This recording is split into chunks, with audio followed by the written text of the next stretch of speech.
پیشاب روک کر نماز پڑھنا جائز ہے. یہاں یونان میں کافی ٹھنڈ ہوتی ہے, اکثر ایک وضو سے 2-3 نمازیں پڑھنے کی کوشش ہوتی ہیں.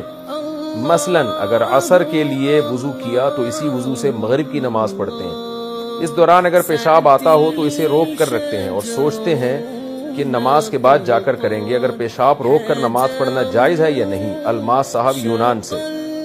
بہت تیز اگر پیشاب آ رہا ہے نا تو پھر روک نہیں سکتے اس کو, کیونکہ نبی صلی اللہ علیہ وسلم سے صراحتاً اس بارے میں حدیث ہے کہ مدافعات اخبثین کے وقت آپ صلی اللہ علیہ وسلم نے نماز پڑھنے سے منع کیا, کیونکہ اس سے نماز میں دل نہیں لگے گا.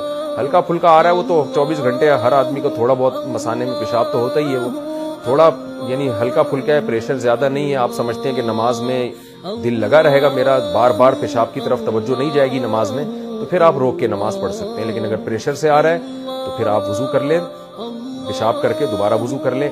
نبی صلی اللہ علیہ وسلم نے فرمایا سردیوں میں وضو سے گناہ ایسے جھڑتے ہیں جیسے سردیوں میں درخت کے پتے جھڑتے ہیں. بہت تیزی سے گناہ جھڑتے ہیں سردیوں میں وضو کرنے سے.